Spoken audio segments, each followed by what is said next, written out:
Hey everyone, it's Kristyn Burtt for the Web.Files. Now today we're at Psychic Bunny on the eve of Lead Balloon's big premiere for their new web series, Coma Period. Now I think they're waiting for us inside, so here's the secret knock. Password. Coma Period? Okay, we've got Rick Castañeda. Yep. All right, pretty good. And then we have Asa ShumskasTait. That's it. What's a Psychic Bunny? Because that is a production company. Psychic Bunny is actually 4 of us that all met at USC. Me and Rick and 2 other fellows, Doug Spice and Jesse Vigil. Well, you have got something big happening, which is the launch of Coma Period.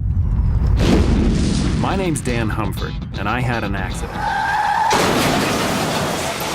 I've been in a coma, trapped in my subconscious ever since. This is my life. Or, you know, whatever this is. All right, so take me all the way back from the beginning. Whose idea was it? I mean, this is Rick's baby, pretty much through and through. And what was your idea? Sort of what was the seed for this whole series? The seed initially was actually, what can I do without anything? You know, what can I do with one person, not too many other actors, but that still is exciting and fun to watch and something that kind of breaks boundaries. Did you have a lot of ideas and sort of what you wanted the overall look to be? For a while, we thought about shooting on a white stage rather than green screen because most of the effects don't really require the green screen, like, you know, stuff is in front of characters and that you could just lay on. Doing it on a white stage makes everything too glowy, a little too heavenly. Yeah, it looked like heaven, and it's like, well, I don't want everybody to think he's in heaven, and heaven is like this. It needs to be a specifically midpoint, not heaven, not hell, not afterlife. He's not dead. He's in a coma. He's not dead. I read that it was 70 shots per day, 8 or more pages per day of script, and then you're looking at 12-hour days of shooting and you shot over 3 days? Over 3 days, yeah. Okay, so what kind of challenges did that present? Because that's sort of a condensed shooting schedule. Our DP was Jeff Waldron, and he was just really good at like, okay, well, I'll tell you what I can do. Like, this is what we can do in this amount of shots. And we had storyboarded everything out beforehand, so I was able to kind of, and I'm the one editing everything, so I was able to say like, all right, we're not doing this shot, we're not doing this shot, we're not doing this shot, because I can live with these other shots. What are the limitations or what are the benefits with just one camera? We were on a stage, on a green screen stage, but it was still a fairly small space between all the lights, the equipment, the sound guy. I mean, half the time it was a struggle to get anything more than like a medium just with the one camera. I don't think we could have done this with multiple cameras. How did you sort of piece that all together? Because they can stand alone or they can be a continuing story. Series sometimes don't do so well because people get interested in one, but then, you know, don't really follow up with the other ones. So we wanted to definitely make each episode stand alone, but then, you know, you don't want to just end up with a bunch of episodes that don't have anything to do with each other. And so we wanted to kind of create like a season-long arc. And I think what's kind of neat in watching it now where everything's getting longer is that here it is, this is it, it's a sweet little taste, and then you go on to the next one. And I mean, I think that's a good thing. I mean, was that done by design? Yeah, I really like that one punch, like, hit 'em hard. Here, powerful, make them think about it so that, like, you know, when the episode's done, they're still thinking about it. Is this designed to be a one-season type of show, or are you looking, this could possibly evolve into season 2? Well, I've already started writing a lot of episodes for season 2. And you guys are going to be debuting on Strike TV. So what was it sort of the whole idea of where you wanted to go with it? Actually, it was a really funny story because we met the CEO of Strike TV when he was trying to get into a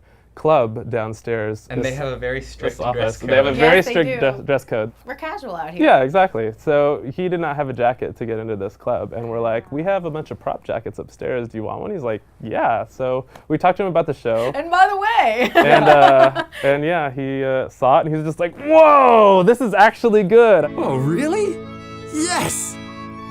Good things like this hardly ever happen. All right, well, you guys, you know what we're going to do? We are going to take a little tour of Psychic Bunny, meet a few other people, and see what it's all about. All right, well, we're going to do a tour of Psychic Bunny. You guys are going to have to lead the way, okay? All right. Here we go. All right, then we need to hear what you did on Coma Period. Well, I helped with the casting, which was really fun.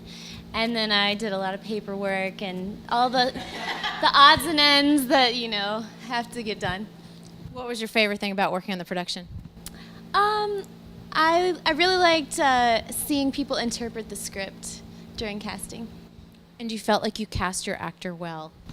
Oh yeah, don't you think? I do. He's really good. Can you tell us sort of your ideas of how to incorporate the music with the story? Well, what was great about this episode, or this web series, is the fact that there was so much creative freedom in terms of the sound, because it was existing in something, that was basically inside someone's mind for the whole time. There were no, necessarily straightforward rules of reality, and so it allowed great creative freedom in terms of the designing the, not just the atmospheres and the effects, but also the way that, the rules of normal reality could be, altered or bent. And it was a lot of fun. All right, you got to tell me, because I know with green screen it's pretty challenging. What were your challenges to having to deal with all of that? Kind of learning the process at the same time I was doing it. The hundreds upon hundreds of scenes. Hundreds upon hundreds. Would you do it again? Definitely. It was Oh, good. fun. What goes on back here besides Centipede? This is where we track our upcoming projects, which are hopefully upcoming constantly. You can see way over here with all this green is Coma period. There's that, and there's our movie here, and then there's a bunch of other stuff. I like it. I heard that there's some carts in my future. That's true. Let's go. All right, let's do it. Okay. I'm gonna cheat. Go! Whee! Where's the finish line? Oh no, you're catching on me! Oh! Are you gonna let me win? I think you let me win. Well, this episode of the Web Files is now closed. I'm Kristyn Burtt. We'll see you next time. Whee!